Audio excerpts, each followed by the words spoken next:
Welcome, brothers, welcome, sisters, welcome to a program on target. And as usual, as soon as we start this program, you can pick up a telephone and give us a call. We never have a subject matter. We speak about anything.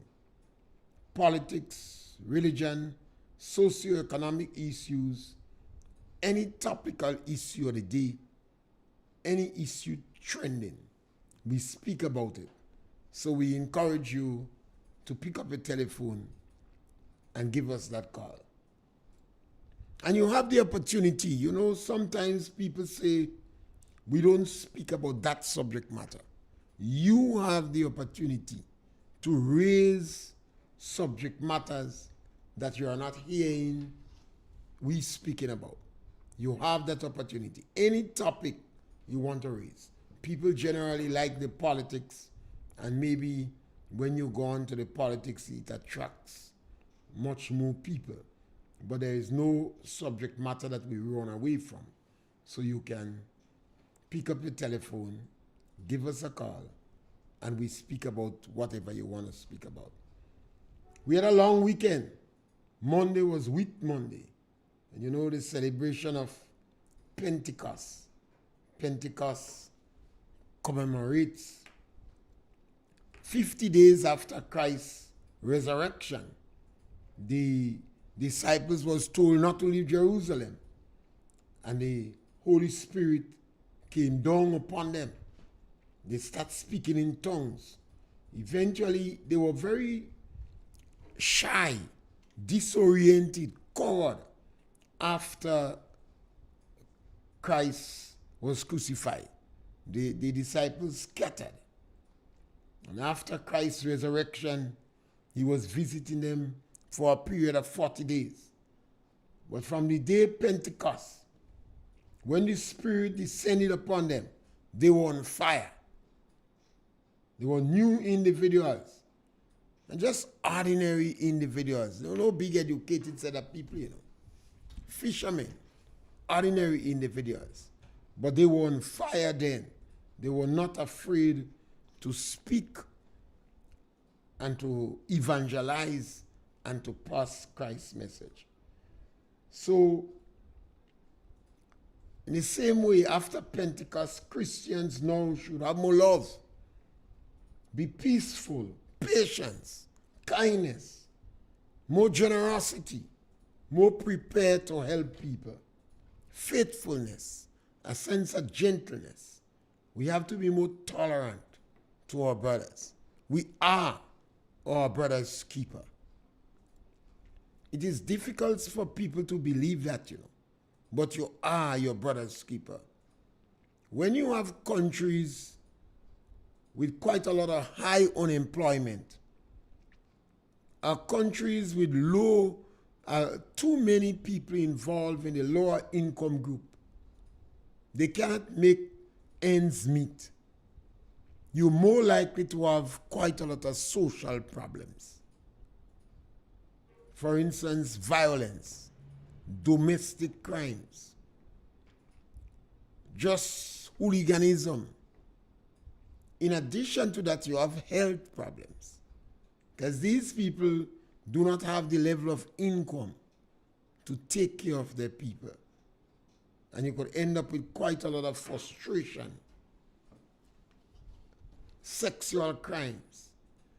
And you who are benefit, you are in a better position in the community, would feel the woes of these individuals.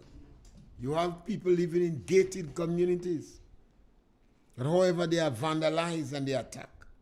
And that is why it's so important that governments understand that. The governments understand that and seek the interests of the people in the lower income group.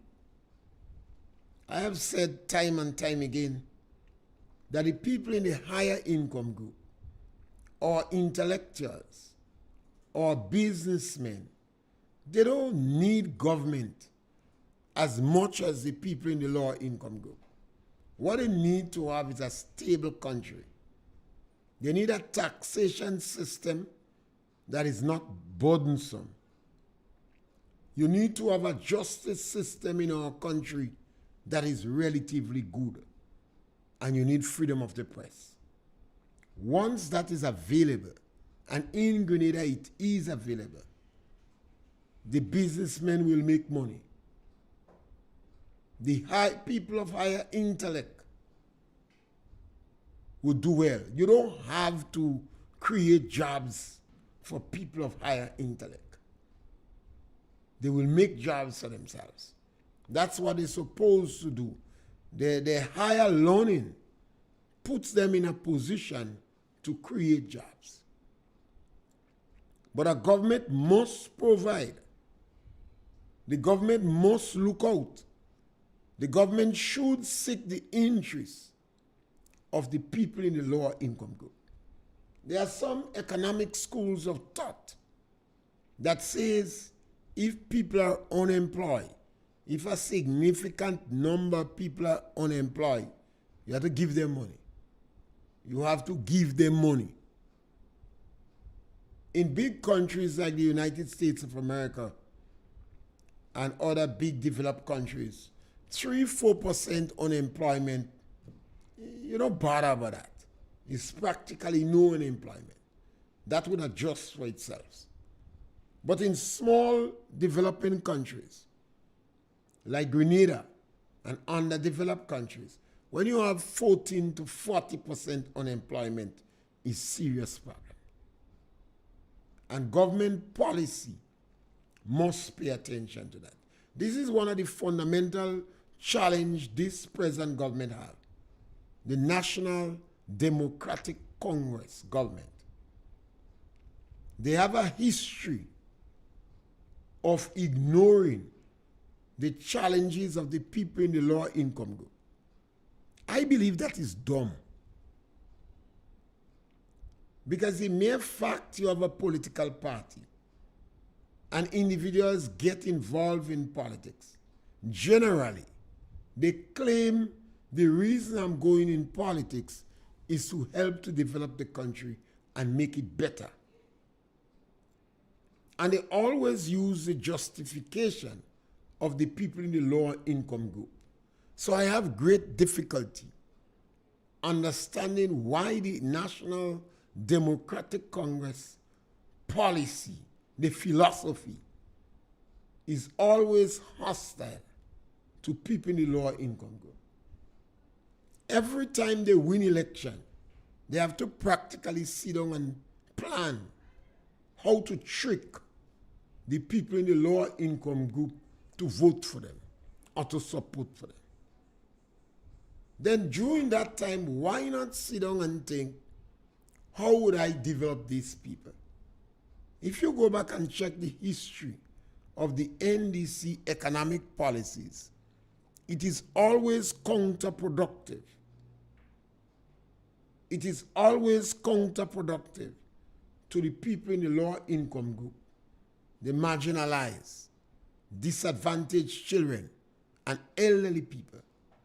And when we say elderly people here, we're referring to poor elderly people, not people in the higher income group. Over the weekend, I had a lot of discussion with one of my friends, one of the National Democratic Congress, what I call a moderate NDC. He been shying away from me for a couple of days. And I had to call him to say he's shying away from me. Because we always sit down and discuss the politics. That is my friend Theo Balton Wow. We was in Sinner's Choice and we were having a discussion. And the discussion was on the National Democratic Congress. Why is it they always seems and appear to be hostile against people in the lower income group? Well, he couldn't handle that, so he branched off to the fact that they now have 10 members in parliament. You know, when the election took place in June 2022, they won 9-6. But the NDC now have the support of 10 persons in the House. And that strengthens their hand. So he was in donkey glory. And then we branch off discussing that. He was slightly worried though, because he was not certain if that new representative was just a Trojan horse, whether or not it was straight politically naive,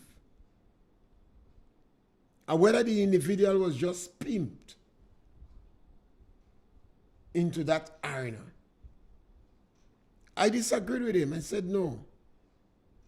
I believe he's an individual that is a good heart, very genuine, but maybe grossly misled by our new political father.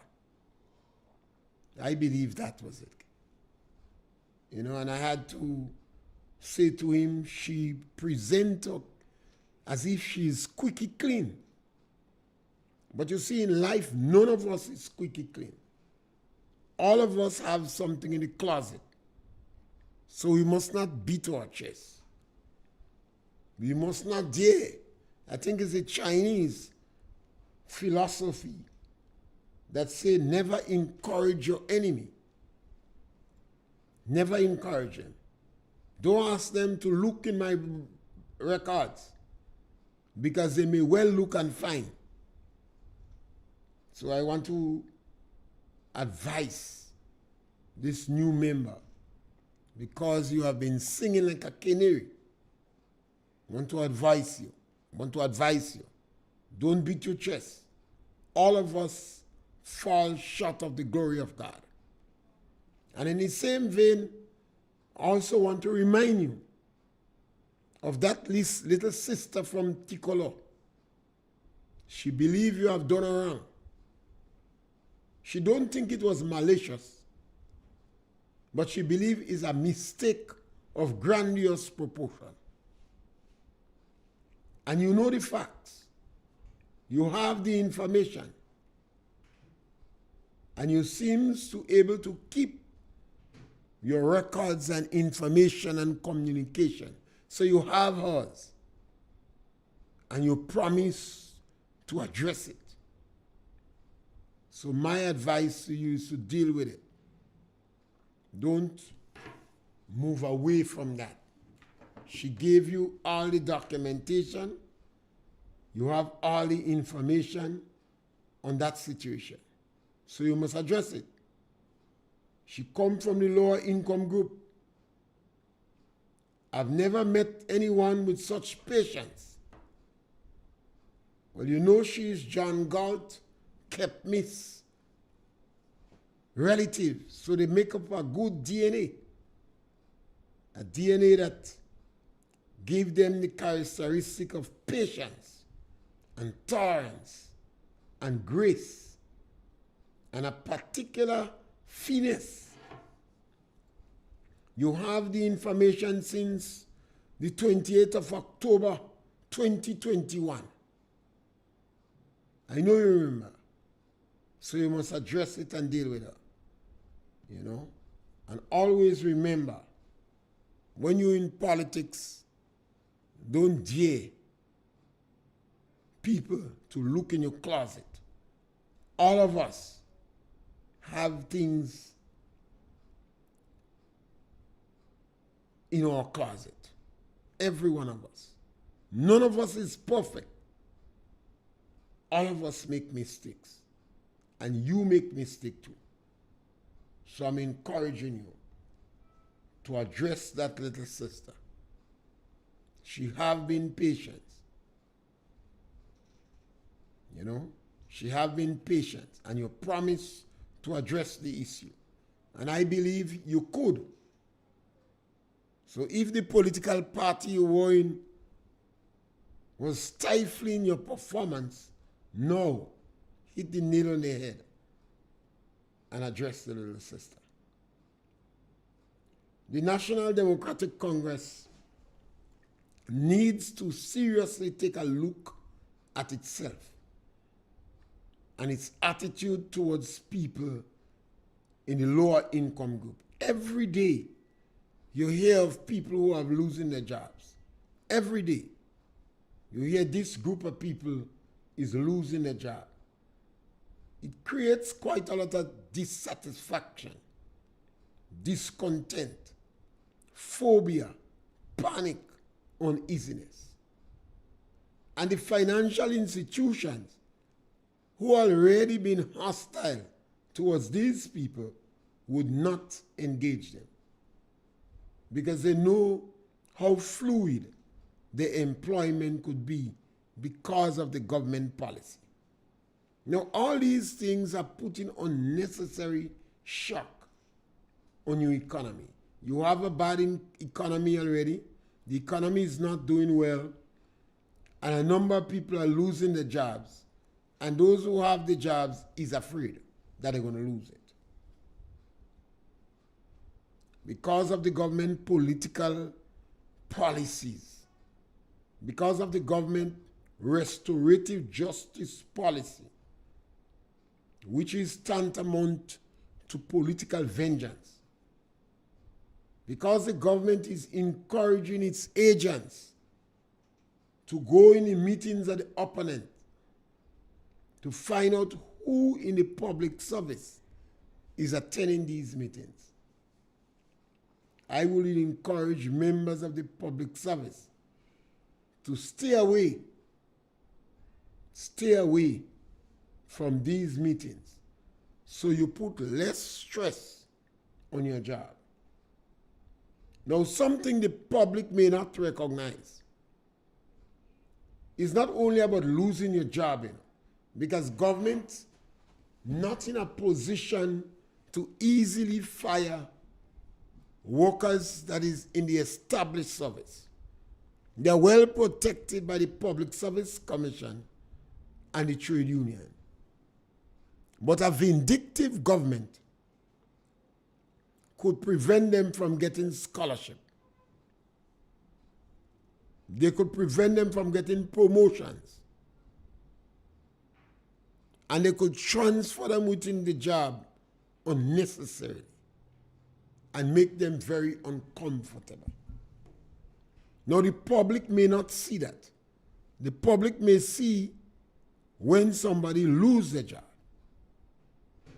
The public may hear outcry when a senior officer is transferred. There's nothing they could do about that because some jobs are transferable. You could be transferred in a place of equal status.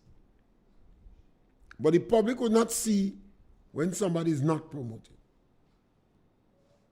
Or when somebody have to go to a course, whether it's a course for 2 weeks or 3 days or 2 years, and they are slighted for political reasons. These things are not in the interest of the government. I don't know why the government undertake a policy like that. Because it will contribute to low productivity in the workplace. Already one of the big issues in Grenada is low productivity and post-service. And when you create these unnecessary challenges in the workplace, productivity will be stagnated. You would have reduction in productivity. Some people will just go along and do the minimum of work. Some would not cooperate unnecessarily. And productivity in the workplace would be stunted. And government would make rudimentary mistakes. So these things are not in government interest. To entrench victimization, So I don't know why government does that. And maybe some of the senior personnel in the NDC is not able to counsel this new breed of individuals. So we had a long discussion, I and Theo Balton. We had a long discussion. We always speak the politics, and I normally concentrate on fundamental issues. Government would have to make decisions that it may be successful or unsuccessful. I understand that, and I don't bother with that. But I look at the fundamental issues that will make the difference between one government and the other. The government have no justification. The government does not advance any reason or any justification so for some of the actions they take that directly affect people.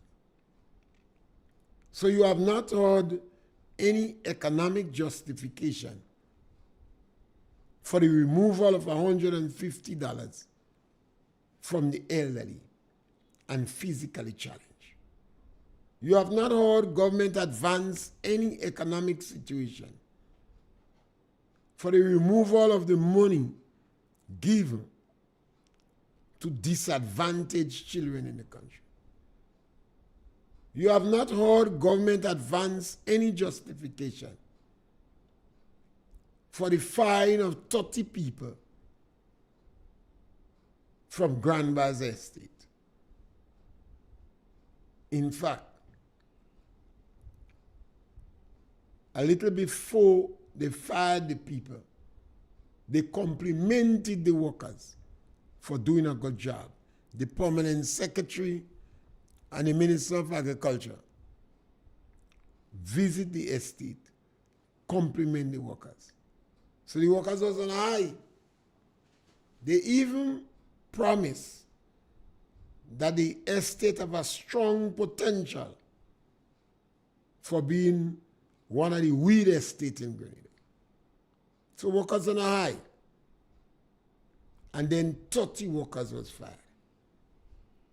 And government has not advanced any economic justification or agricultural reasons why these things are so. These things are puzzling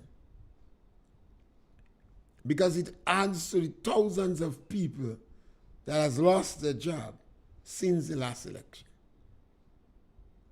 And these are poor people.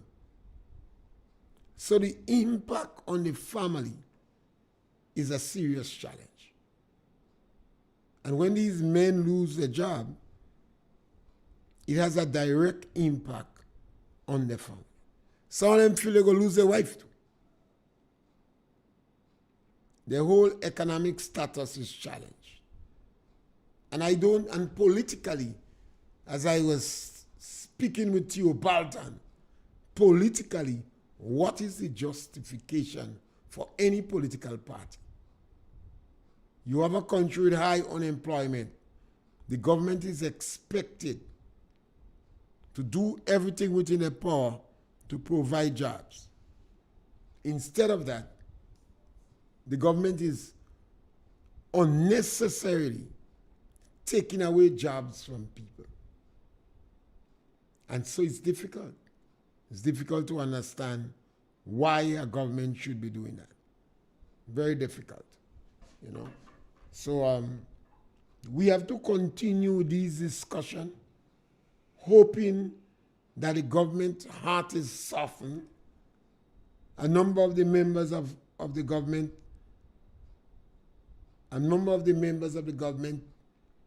are Christians, practicing Christians. So after Pentecost, they should have more love, gentleness, tolerance, caritas, and more generosity. And understand that people are suffering and are affected by the policy, by the unnecessary policy. I say unnecessary because the government has not said we don't have money. The budget the government made seems to be, they seem to be meeting the expenses. When the government just took office, a couple of days after, they had 10 million US from Saudi Arabia. They just get, I think, $100 million. I don't know if it's from Saudi Arabia again. So there is no justification for denying these individuals of the little pittance that they obtain. Yes, caller, welcome. Good afternoon, Mr. Yes, Pierre. caller, welcome. And how are you today? Great, good. Mr. Pierre, where are the prayer warriors they had during election time? They sleeping? They dead? They not awake?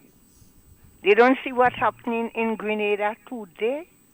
Every day you hearing something, if not killing, raping, thieving, all kind of different things. Now is the time for the prayer warriors and them to get on their knees and to pray for Grenada, Carriacou, and Petit Martinique.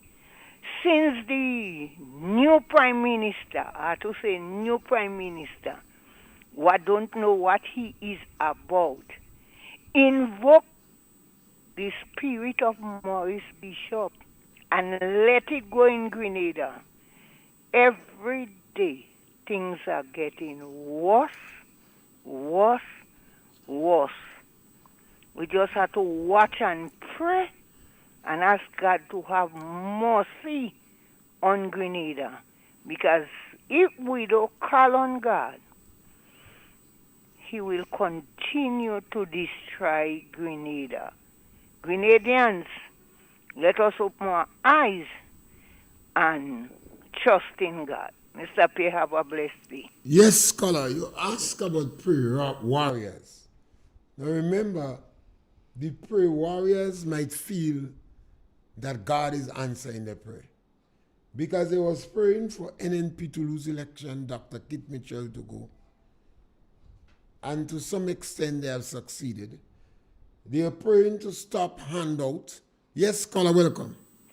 Mr. Pierre. Yes, scholar, welcome. Good day, how are you? Good, man. Yes, I following the topic, I must compliment you and others for advocating on behalf of the low-income bracket people. Because, Mr. Pierre, when you go around the country and you listen the cries and the tears, I don't know what is happening. Like this government don't listen, people.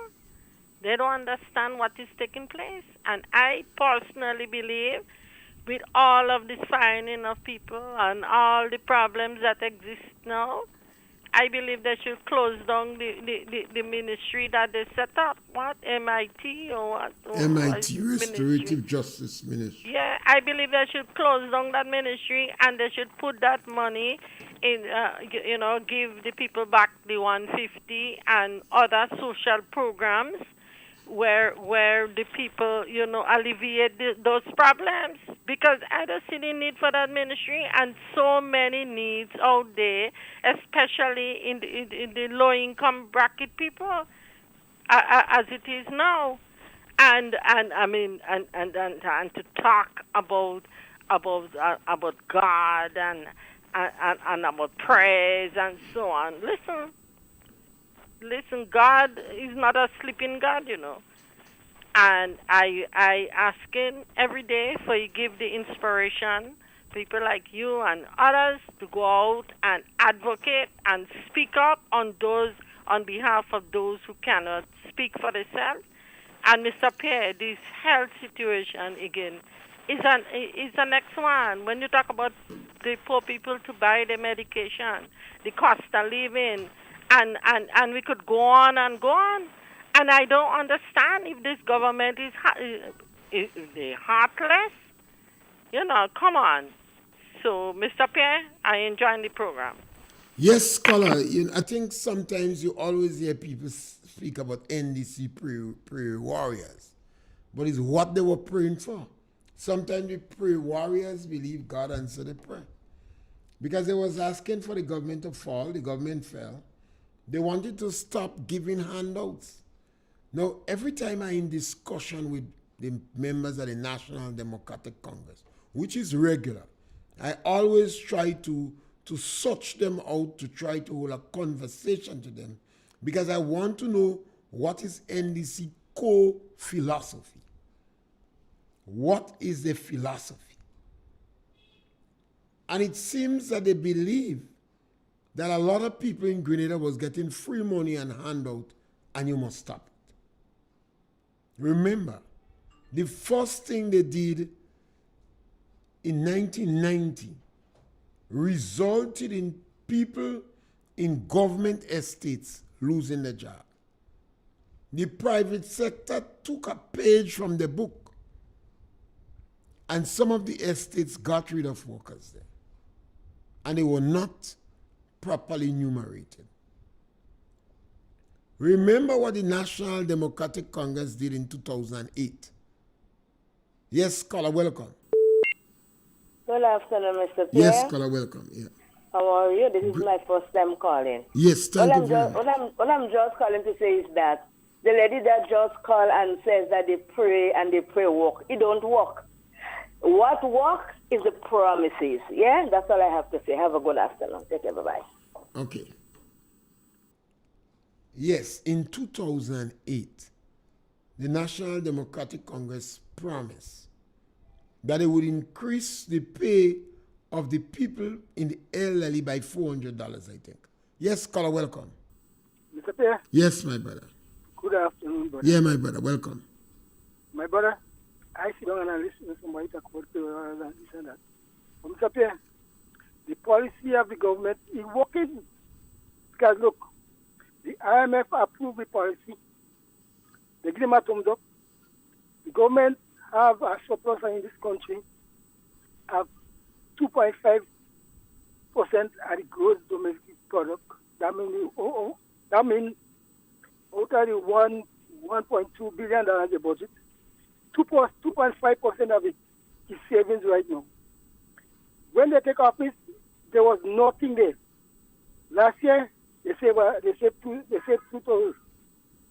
They aiming to save 3.6% of the gross national budget by the end of 2024. So, that is good. Caller, when they took office, they aiming to save 3.6%. You said when they take office there was nothing there. You want to correct that because they said they were the ones that released that they make over 500 and something million there. Mr. Pierre, you don't want to correct that. When the government come into office, they made $90 million there. Well then caller, don't say there was nothing there. Huh? Don't say there was nothing there. No. When I said there was nothing there, what I meant was the savings. Because remember, they borrowed all the money to pay for the COVID. So there was nothing there. So they were starting from scratch. Okay. No. So the end of this year, the end of last year, they had a savings at 2.5%, and they expect the savings to go to 3.6% by the end of next year. Then caller, yeah. If that is so, why are they firing the workers?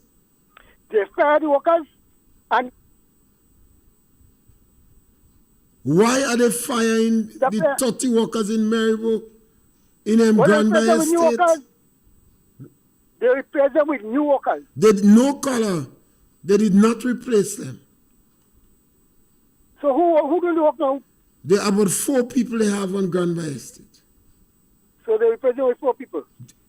Well, Mr. Pierre, let me tell you something. About the seed program. Caller, why is it they remove... You see, that is the argument. And I like that discussion, caller. If the government have savings, if the budget is doing well, if they're getting assistance, then why is it they remove $150 from the elderly? Because they decide to give other people. In other words, one set of people cannot get that amount of money. Caller, they decide to give the less fortunate. The extra less, the other 600 less fortunate. Caller, we will be giving them $300 too. Well, that doesn't make much sense. If your economy is doing well and you have savings, Why is it you going after the poor of the poor? The color? That's it, child. And I like this discussion with you. I want you to be on that. What is the justification? What is the economic reason? You're telling me that the National Democratic Congress is so preoccupied with political vengeance that they are targeting the weakest arm in the country? Yes, caller, welcome. Yes, Mr. Pierre, good afternoon. Yes, caller, welcome. I've heard a lot, I listen to your program every day, and I've heard a lot of callers advocating to you that this guy should be cut off. The guy that just... No, I don't agree with that at all. No, I don't agree too. No. I'm not kind of person to. No. But to be honest with him, he's very obnoxious. Yes, but He's backward. He's living in an alien world. But caller, To put it simply, even this statement he making there is encouraging, you know. Because you could say that too. Because he, one would have to ask, as a spokesman for whatever group he belongs to or believe in, he is doing a gross service to them. Because he like may ask them no. He may ask. For me, Pierre. He may ask. Yeah. I listened to the Point this morning program on GBN, where Mr. Cox, and when I speak, let me reiterate again that I'm not a party person. It's just that I know you what don't makes openly sense front no political party. I've been there, done this, done that when it comes to politics. I know what makes sense and what doesn't. One, Mr. Jude Bernard, who I know very well, is my good friend too. And I'm sure he's an ally of Dick Mitchell and the NDC. Who justified, well, he brought up the question to Mr. Cox, but answering the question in a certain way too. Justifying what you call restorative justice relative to the taking away of the keys from the people in Carriacou and the firing of the workers, Carriacou in particular, but in general, the firing of workers in the country. He put a new spin to it, and listen to the word he used, realignment. You is right now about restorative justice. Bad-minded. Wicked fellow. He bad-minded. He can't epitomize that perception. He can't epitomize that perception of the whole issue. Well, to the extent the man say it is a realignment of issues, you know, of the things. You know. So you take away the key from the people. You fire people in work that you need workers to continue to get the work done. And you realigning, well, it has to be pure bad-mindedness in truth. That's just pure bad-minded. And a man of his intellect. And he joined bad-minded. and called it realignment, you know. He's trying to use words that he believed he could get away with. He could get away with. Yeah, bad-minded. That's restorative justice for you. It's amazing. I tried getting to the program this morning, but I didn't get. I got really angry, honestly. And when I meet that man next time, we will have a serious discussion. We always have it, but I'll curse him this time. And when I use the word curse, you should know what you mean. When I curse people, they're taking it nice. Take care, sir. Yeah, my brother. The National Democratic Congress promised to build 500 houses in each parish. So let's suppose they do it in 4 years. We won't charge them for 5 years. That is 2,000 additional houses would be built in Carriacou. 2,000 Grenada-style houses would be built in Carriacou under the NDC. Why was it necessary? Why was it necessary to take the houses that was given to the people there?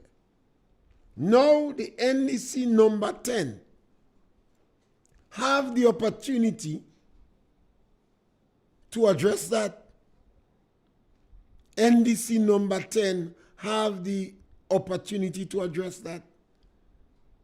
Because number 10 was responsible for giving out the houses. Number 10 was slammed mercilessly. She was slammed mercilessly. But now you have the opportunity to work with a guy in Carriacou to either acknowledge that you made a blunder and they justify, or they acknowledge you were correct and they made a blunder. But if you're going to build 2,000 houses in Carriacou over a period of 4 years, why are you taking away from the people I was given? And you could use all kind of words you want. Restorative justice implementation on the ground is political victimization and political vengeance. And in a small country like Grenada, it's a dangerous thing. If the NDC private sector start to adopt the NDC policy, it means they too will implement that program on the ground. Workers are losing the job because the NDC is accusing them of supporting the NNP party, and that is wrong. Yes, caller, welcome. Afternoon, Mr. Pierre. Yes, caller, welcome. How are you? Great, man. Good. Okay. Well, I listened some news with the farmers and the Nutmeg Association. I don't know if it's in the cinema or it was in Grenville. And a farmer stood up and he asked a question about, well, maybe finance to help with the farming, with the land to produce more nutmeg, as Mr. Keto had said. And Mr. Leonard Andrew got up and he told him, man, you're 75 years old. You shouldn't have to ask in government. You should work and save your money. You shouldn't have to ask in government for help or advice now. You're 75 years and he started to carry on to the man. I find that was insult. He was insulting him and he stand up. I say if it was me, I might have said something and the police would arrest me. Because I telling the man you're 75 years old. You should have worked and save your money. You shouldn't have to ask in government or come into government for help or advice now. 75 years you have, and it's just like that. So I speaking, so he speaking to the man in the crowd of everybody in this meeting. I find that disrespect. If you're having a meeting with somebody asking, if you want to ask for something, the way they carry on and I don't feel they want to hear anything from anybody. But you're not surprised, though? No, I don't surprised. Because the NDC always hostile to poor elderly people in Grenada. I have difficulties understanding why. Well, but they always hostile to these people. Yes, well, 75 years, they believe they could dead now. Yeah. You see, when this... He getting retirement, he getting pension, Well, he maybe he's about 45. I don't know his age. Well, 45, he getting pension, he retire already and he working now. I hope why he didn't save money before he go in government and insulting people now? Anyhow, Mr. Pierre, have a blessed evening. Yes, you see, the NDC always hostile. Some of the farmers I don't know, it's difficult.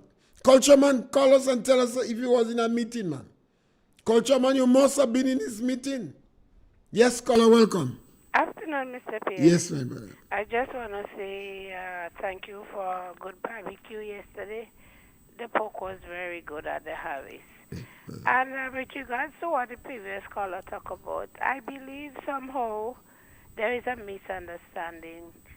At that meeting, Mr. Andrew, I believe, was referring to the Nutmeg Association and not the individual that asked the question's age. Like he's saying that, 75. The gentleman is not 75 years. If we look back at that clipping, if we look at the person that was asking the question, he was referring to the association and not the individual.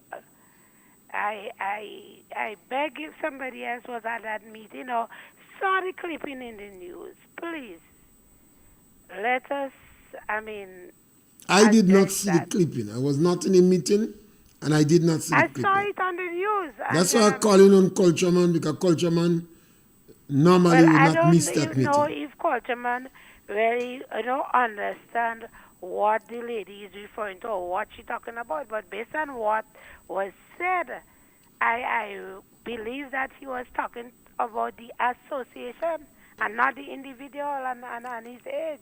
Okay. Sometimes we kind of But misunderstand. when somebody listens to that and come to that opinion, it is justified to clear it up. Well, I mean, it's the first time somebody is making that kind of thing after the meeting. Because Maybe some Mr. people Andrew might have never heard it, thought of but they just wouldn't call it ready. hearing it. Okay. Mr. Pierre, you know the English language is so complex, and so many times, little things that you might say, somebody, 2-3 persons listening and bringing out that message to somebody else would say something completely different to what you are saying. I know, for example, one of the things that is happening, you have something going around media where people's names are being called.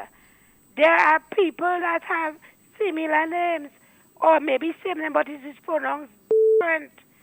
And there are people who convinced that it might be Francis Pierre that, is making that statement or did that when it could be another Francis Pierre.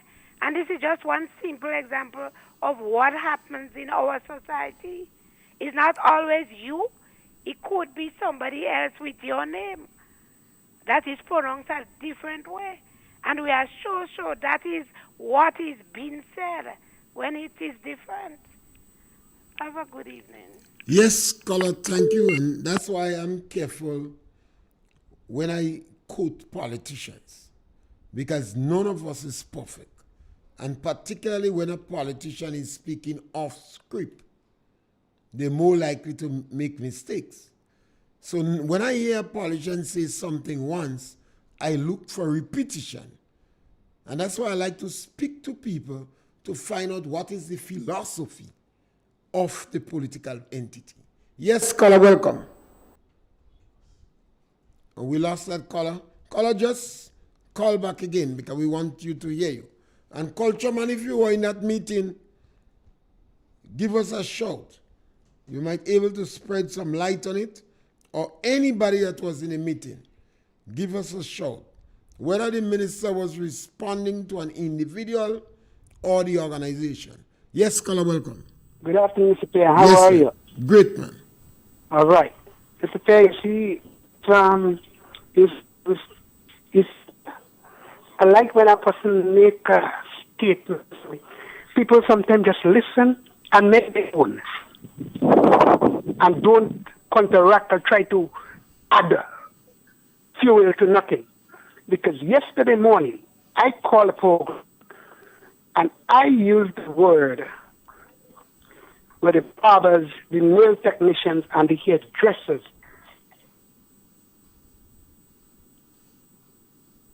Yes, caller, go ahead. Caller, we lost you and we want to hear you, so give us a call back. What's up? Give us a call back, caller. You were speaking about nail technician. I didn't hear what you say. We have another call. Come in. Hello? Yes, come in, please. Mr. P, how are you? Great, man. This lady was telling in Grenville. She always defending. All what anything do, they wrong, they right. She always defending. Always defending. The lady called and said she was there last night. She was there in the meeting. She said she heard it on the news. She always... She always bring on the soft side in me because she call on a number of issues, and it's good to have callers. We always have to be tolerant. Yes, caller, welcome. Mr. Pierre. Yes, go ahead. I just want to, Go right ahead. let people know that the boat bridge in Pulse, Yeah. is there a lot of problems still existing. They don't fix that bridge yet? Hello? They don't start to work on that bridge yet? They don't start yet, and that is a real problem, Well, that's running to 2 months now? Yeah, 3 months. And the minister of works, you have a new minister of works. you know, and he ain't coming and say nothing, no field trip, nothing. And that was say scrap the ministry, the new ministry that they set up, and Yeah, put an MIT, I implementation agree team. with you. MIT should be disbanded because Yeah. it's a ministry that is set up for political victimization and vengeance. Yeah, and set up an implementation team in the Ministry of Work. Nothing and is go wrong around with and having look an at, implementation team. 2 eh, or 3 macho individuals that yeah, understand the system, professionals. that can deal with bottlenecks. Yeah. But- and time for them to start that bridge there. Yes, because Okay. all you need to do is some maintenance work. You're not building a bridge. You're doing some maintenance work that should have been done before. And and that not taking 2 or 3 weeks to fix. So the bridge in Simon should be dealt with. It's some maintenance work that's taken. I don't know what it costs, but I doubt it costs $100,000. It's to repair the bridge. From periodically, you would have to repair that bridge because it's a wooden bridge. So periodically, you have to repair it. And that should be budgeted for maintenance. And 2 months closing on that bridge is providing unnecessary hardship for people, including the fact that you have the SSU camp there, you have public works, and the community is well populated. Yes, caller, welcome. Mr. Pierre, Yeah. this is one thing our people need to know, that we are living in a democratic state. And whether you're from River Road or you're living in Telescope, it doesn't stop me from making my contribution and whatever medium I choose is to. Because you know what? Talking to people is one of my greatest passions. Have a great day, everyone. And I always welcome your comments on the radio, and you always bring about more often than not the softer side in me. So we want to encourage you to continue to call, and we have to encourage our people to be tolerant. You may not agree with people all the time, but we always welcome call on our program. You don't have to agree with me. You know, I try to tell people you don't have to take issues with the callers, but you could take issue with me. That's all right. But we encourage. Yes, caller, welcome. Yes, Mr. Pierre, good afternoon. Yes, my brother, welcome. If we want to get the true fact of what was said in the meeting, easy to get it. It was a cocoa meeting, a nutmeg meeting, sorry. And they will have report. I think they will have report. Yeah, but the report wouldn't show somebody asking a question. Yes, the minister going to show it. Well, it's not easy to have access to these meetings. Is it easy to have access to the minutes? You have to wait till the next general meeting. The minister will go to show what was recorded. But you have to wait till the next general meeting for correction and all. We'll see. I heard the same thing, and I don't think the gentleman, the minister was speaking about the association. I think he was speaking directly to the gentleman. You think he was speaking about the individual? Yes. Okay. I heard it in the news. You was not in the meeting? No.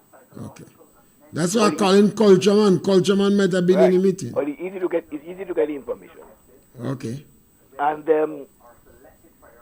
a few weeks ago, we heard on the news from GIS that the government, due to the reason why some people are not getting paid and getting paid late, is the government have a cash flow problem.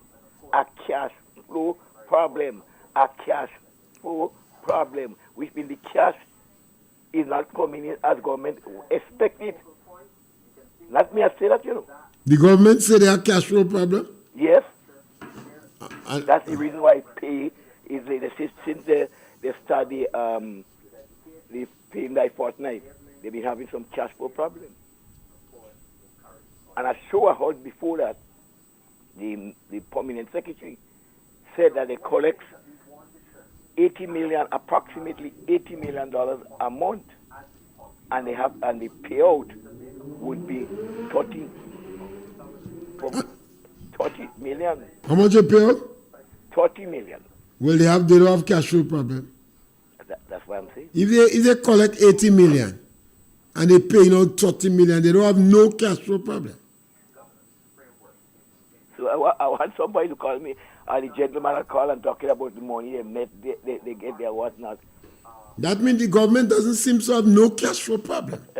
In addition to that, the government get 10 million US as soon as they come in government, and they just pick up at 100 million from Saudi Arabia that the previous government was negotiating, and they continue with it. So they don't have a cash flow problem. And they stop how many projects that was going on. So if we stop them, the money is flowing from those projects. And that is why we need some justification. But the government is hiding away from the press. When you stop it, the money sees, the money ain't going on.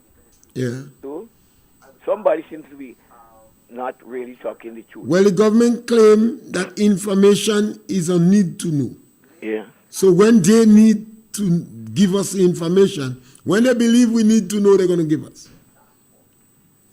And it's so unfortunate that some of the journalists accepted that.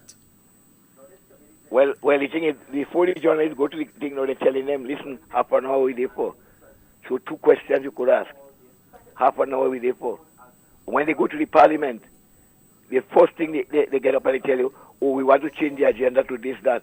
So you stifle you one time. Well, and that is a means of censorship and hiding information. Yes. Look at when the lady from Gov said, the speaker said, he believed he heard so. He believed he heard so. And the lady called up and said, no, that she said. And he still said he believed, but he leave it at that. Whereas if he wanted to show, he could have called. Gone to the Hansard. For the Hansard. But then, soon after that, the whole world hear it.